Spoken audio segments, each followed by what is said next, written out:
ইসলামী ছাত্র শিবির সিদ্ধান্ত নিলে বাংলাদেশে তোমাদের টাকা কঠিন হয়ে যাবে, তোমাদের বিষ্ঠা উপড়ে ফেলা হবে। ছাত্র শিবির সিদ্ধান্ত নিয়েছিল হাসিনাকে বাংলাদেশ ছাড়া করবে। ছাত্র শিবির কার্যক্রমে মেধা দিয়ে বুদ্ধি দিয়ে সেটা করিয়ে বাংলাদেশে 18 কোটি মানুষকে প্রমাণ দেখিয়েছে। সুতরাং তোমরা এখনো ক্ষমতায় আসনি, তোমরা যে কার্যক্রম শুরু করেছ, ইসলামী ছাত্র শিবির সিদ্ধান্ত নিলে বাংলাদেশে তোমাদের টাকা কঠিন হয়ে যাবে। ইসলামী ছাত্র শিবিরকে সশস্ত্র হামলা করে প্রতিহত করবেন, সেই দুঃস্বপ্ন আপনারা দেখবেন না। সংগ্রামী প্রিয় উপস্থিতি, আমরা দেখেছি গতকালকে কিভাবে মসজিদের চারদিক থেকে ঘেরাও করে ইসলামী ছাত্র শিবিরের জনশক্তির উপরে হামলা করা হয়েছে। দেশীয় অস্ত্র, কিরিচ, হকি স্টিক, বাঁশকে পেটে 2 ভাগ করে নিয়ে এসে আমাদের জনশক্তিদের উপরে হামলা করা হয়েছে। আমরা দেখেছি আমাদের ভাইদের রক্ত পুরো মসজিদ রঞ্জিত হয়েছে। সারা বাংলাদেশের মানুষ তোমাদের এই নেককারজনক হামলাকে ঘৃণা করে প্রত্যাখ্যান করেছে।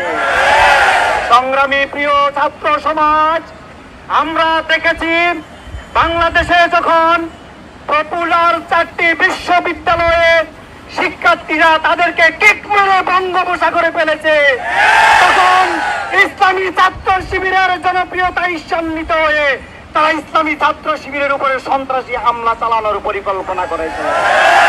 কিন্তু আমরা দ্বিধাহীন কণ্ঠে বলে দিতে চাই, ইসলামী ছাত্র শিবিরের উপরে হামলা চালিয়ে ইসলামী ছাত্র শিবিরকে স্তব্ধ করা যাবে না। এই জুলাই আন্দোলনে শেখ হাসিনা বুঝেছিল তার পথের কাটা ইসলামী ছাত্র শিবির। এই জন্য আগস্টের 1 তারিখে সে ইসলামী ছাত্র শিবিরকে নিষিদ্ধ করেছিল। ইসলামী ছাত্র শিবিরকে নিষিদ্ধ করার পরে ইসলামী ছাত্র শিবির সিদ্ধান্ত নিয়েছে, হাসিনার সম্ভবত বিদায়ী ঘন্টা বেজে গেছে। ছাত্র শিবির সিদ্ধান্ত নিয়েছিল হাসিনাকে বাংলাদেশ ছাড়া করবে। ছাত্র শিবির কার্যক্রমে মেধা দিয়ে বুদ্ধি দিয়ে সেটা করিয়ে বাংলাদেশে 18 কোটি মানুষকে প্রমাণ দেখিয়েছে। সুতরাং তোমরা এখনো ক্ষমতায় আসনি, তোমরা যে কার্যক্রম শুরু করেছ, ইসলামী ছাত্র শিবির সিদ্ধান্ত নিলে বাংলাদেশে তোমাদের টাকা কঠিন হয়ে যাবে। এই জন্য আমি বলতে চাই, খবরদার, সাবধান হয়ে যান। গতকালকে রাত্রিবেলা আমরা খবর পেয়েছি তোমরা বাড়িতে বাড়িতে গিয়ে তোমরা হুমকি দিচ্ছ।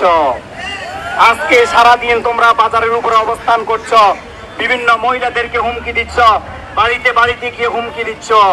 যদি এগুলো চলতে থাকে, পুরো নোয়াখালীর ছাত্র জনতাকে সাথে নিয়ে, আপামর তৌহিদি জনতাকে সাথে নিয়ে তোমাদের বিষ্ঠা উপড়ে ফেলা হবে। সুতরাং সাবধান হয়ে যাও।